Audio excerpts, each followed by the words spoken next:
ગવી વાહ આ ચોમાહામાં પેલી કઢાઈ ચડાવવાને બદલે ત્યાં તો આ પેલી લોઢી ચડાવી.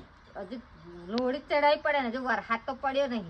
મને એવું લાગ્યું મગ તું લોઢી આ પેલી તવાઈ ચડાવીને ભજ્જો પાડીશ ત્યાં પછી જ વરસાદ વાઈટ જોઈને બેસી રહ્યો છે કે ગવી ત્યારે ભજ્જો તરે ને હું જઉં ખાવા. એ તો વાત તમારી સાચી, પણ તમારા અંબાલાલ દાદા આગાહીઓ કરાહે હા પણ આવતો છે નહીં વરસાદ. જો એ વરસાદ આવે એટલે હું લોડી ચડાવું. અલી મારા અંબાલાલ દાદા ને મારે કશું ના કહેવાય.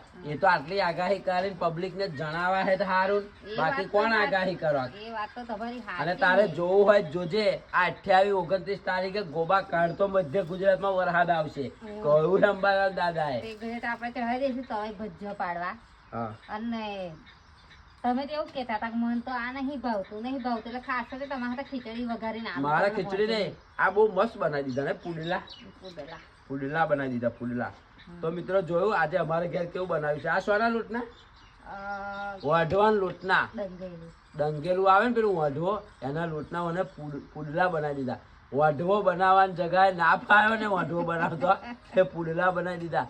આવું ખવડાવવા વાદરપાલા જેવું. તમે ખાયો કોઈ મિત્ર ખીચડી તમને આલુ વઘારી ભાઈ દહીં નાખીને બોલ. મારા છોકરો હાથ અરે મેં શું નાખ્યું તમારા હજુ વાળવાની તારા જરૂર નહીં. ગોટિયાને તો ચાલે. તારો ગોટિયો કાલ તો બર્ગર ખા જતા ત્રણ તો ગોટિયો પેલી બર્ગર આલી પાસે ગપ ગવાય જબ્બર ખા. તો જય માતાજી મિત્રો, આજે અમારી ઘર આવું પુડલા બનાવ્યા છે સવારમાં અને અમે મોજથી ખાઈએ છીએ. પણ જો ખાનારા 4 જણ અને બનાવ્યા છે એટલા બધા. આ તો તમને ખબર છે તો આ જવાના એ કોમેન્ટ કરીને જણાવજો. જય માતાજી.